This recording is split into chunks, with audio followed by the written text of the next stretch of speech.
Hello guys नमस्ते welcome back to my YouTube channel. तपाईँहरूलाई मेरो युट्युब च्यानलमा स्वागत छ। आज पनि फेरि म सदा जस्तै शनिबारको दिन एउटा छुट्टै नयाँ इन्फर्मेसन अपडेट भिडियो लिएर तपाईँहरू सामु उपस्थित भएको छु। आज चाहिँ विशेष गरेर जुन अहिले 2025बाट चाहिँ कोरियन भाषा पढ्दाखेरि चाहिँ सायोथ्युङको प्रोग्राम पढ्दाखेरि 1 घन्टा बराबर चाहिँ 1000 वोन छनौन पैसा चार्ज लाग्ने अनि एउटा कोर्स बराबर पुरा गरे बापत चाहिँ सिपमानुन भनेको 1 लाख वोन लाग्ने भनेर अहिले पछिल्लो समयमा चाहिँ क्लासको फी ख्योयोग सुसुरो भनेर हामीले चाहिँ तिर्नुपर्ने हुन्छ। त्यो सुसुरो ख्योयोग सुसुरो चाहिँ कसरी तिर्ने अनि कुन माध्यमबाट तिर्न सकिन्छ जो नयाँ साथीहरूले थाहा नहुन नै सक्छ। त्यसैले यसरी सायोथ्युङ प्रोग्रामको ख्योयोग सुसुरो चाहिँ कसरी तिर्ने, अनलाइनबाट तिर्ने तरिकाहरू कसरी छ, अनलाइनबाट तिर्दाखेरि ध्यान दिनुपर्ने कुराहरू के छ, कुन कुन बेला चाहिँ हामीले कहिले क्लास लिएको कहिलेबाट चाहिँ हामीले तिर्नुपर्ने हुन्छ भन्ने डिटेल भिडियो चाहिँ आजको भिडियोमा हुनेछ।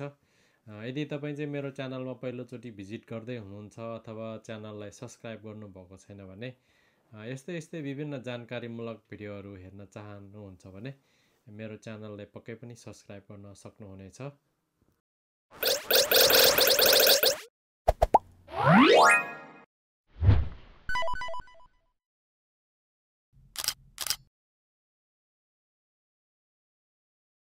आजको खास भिडियो चाहिँ तपाईँहरूले सायद थाहा पाइसक्नु भयो नै होला।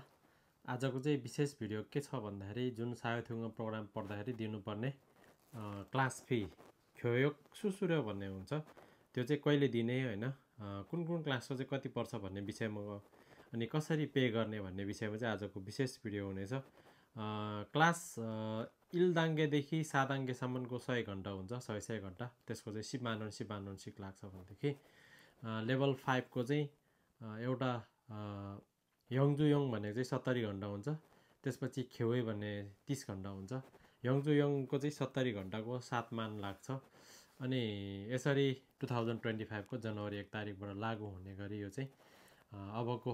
पछिल्लो समयको स्टुडेन्टहरूले चाहिँ यसरी ख्योयोग सुसुरो भनेर जुन हाम्रो क्लासको चार्ज फी भनेर चाहिँ पैसा तिर्नुपर्ने हुन्छ। अनि यो ख्योयोग सुसुरो चाहिँ तपाईँको क्लास एटेन्ड भएको 50% क्लास लिइसकेपछि तिर्न सक्नुहुनेछ। अनि जुन कहिलेसम्म भन्दाखेरि हाम्रो यो फ्यङ्गा सिन्जाङ गर्नुभन्दा अघिल्लो दिनसम्म चाहिँ तपाईँहरूले पे गर्नुपर्ने हुन्छ। यदि त्यो सुसुरो चाहिँ जुन हाम्रो ख्योयोगको सुसुरो चाहिँ चार्ज चाहिँ तिरेन भने तपाईँ इक्जाममा चाहिँ सामेल हुन असम्भव हुनेछ। त्यसैले तपाईँको क्लास 50% पुरा भइसकेपछि अनि एक्जाम हुनुभन्दा अगाडि चाहिँ तपाईँले जुन तिर्नुपर्ने ख्योयोग सुसुरो चाहिँ अवश्य तिर्नु होला। यो स्टेपहरू फलो गर्नु होला। अनि यो भाषामा चाहिँ जुन हामीले 100 घन्टा पुरै जुन 100% एटेन्डेन्स भयो भने चाहिँ 50% डिस्काउन्ट पाउने भनेर पनि लेखेको छ। अनि त्यो चाहिँ खास गरी सबैलाई जुन यो चाहिँ 50% डिस्काउन्ट चाहिँ 100% क्लास एटेन्ड हुनेहरूले चाहिँ भनेको छ भनेदेखि अहिले रेगुलरली पढिरहेको साथीहरूले पनि कतिपयले चाहिँ 100% क्लास एटेन्ड नभइकन पनि 50% डिस्काउन्ट पाएकोहरू चाहिँ मैले देखेको छु। अहिले आजको एकजना साथीको चाहिँ मैले त्यो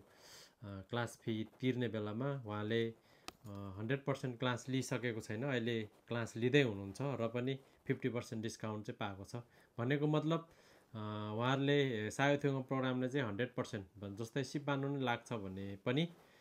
तपाईँहरू क्लासमा रेगुलर एटेन्ड हुनुभयो भने चाहिँ 50% डिस्काउन्टसम्म चाहिँ 100% क्लास नलिए पनि दिने हो कि भन्ने चाहिँ मलाई लाग्छ होइन। तपाईँहरू पढ्दै हुनुहुन्छ भने सायद तपाईँहरू आफ्नै अनुभव गर्न सक्नुहुनेछ।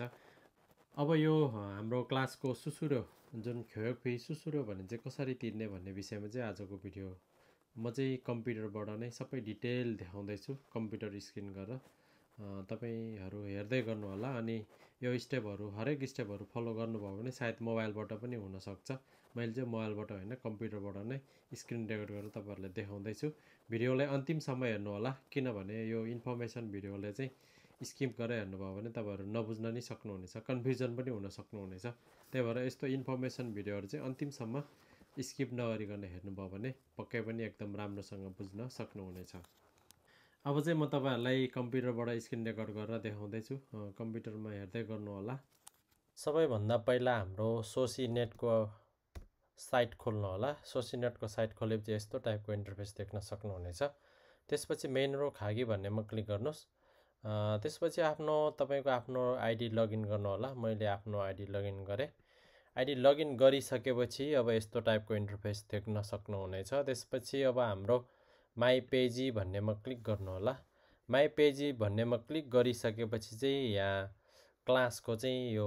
मागिरहेको हुन्छ जस्तै म चाहिँ ओदाङ्केको चाहिँ यहाँ गर्दैछु यहाँ हेर्नु होला ख्याल्चे थेगी भनेको हुन्छ इसु चुङ भनेर देखाइरहेको हुन्छ संज्ञामा त्यसपछि ख्याल्चे भन्नेमा क्लिक गर्नु होला ख्याल्चे भन्नेमा क्लिक गरिसकेपछि चाहिँ यस्तो टाइपको केजी इनिसिसुको चाहिँ सिस्टम खुल्नेछ यसरी गरिसकेपछि सिन्योङ कार्डमा जानु भयो भने खेजाइछेमा गरे भने चाहिँ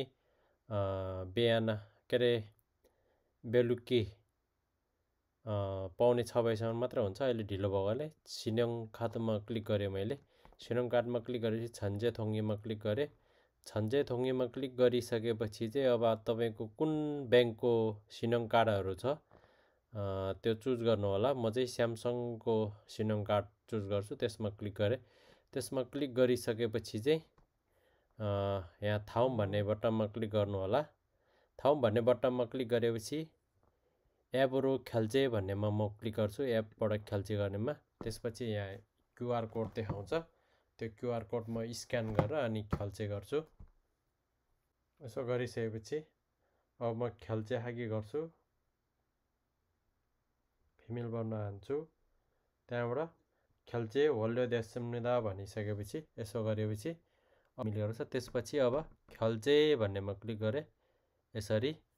छरी ध्यासुम्निदा भनेर भन्छ यसरी नै तपाईको ख्याल्चे चाहिँ पे गर्नुपर्ने हुन्छ यसरी अहिले यस्तो गरिसकेपछि चाहिँ क्लासको त्यो गरिसकेपछि अब यहाँ ख्याल्चे वल्यो भनेर यहाँ देखाइरहेको हुन्छ यसरी नै तपाईहरु आफ्नो क्लासको चाहिँ जुन पे गर्नुपर्ने पैसा चाहिँ यसरी अनलाइनबाट चाहिँ सोसिनेटको आइडीबाट चाहिँ यसरी आफैले पे गर्न सक्नुहुनेछ भिडियो कस्तो लाग्यो तपाईहरु कोही साथीहरु पनि यसरी खेयोग सुरु तिर्नुपर्ने साथीहरु हुनुहुन्छ भने यसरी तिर्न नसक्ने नजान्ने अलिकति कन्फ्युजन हुने साथीहरु हुनुहुन्छ भने यो भिडियो शेयर गर्न सक्नुहुनेछ र यस्तै विभिन्न जानकारीमूलक भिडियोहरु हेर्न चाहनुहुन्छ भने पक्कै पनि मेरो YouTube च्यानल एलोन ट्राभलर भन्ने YouTube च्यानलमा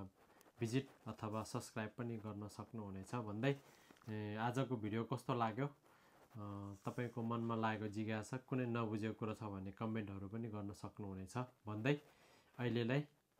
यो भिडियोबाट बिदा हुन्छु फेरि अर्को नेक्स्ट भिडियोमा भेट्ने बाचा गर्दै आजलाई बिदा हुन्छु हस्त धन्यवाद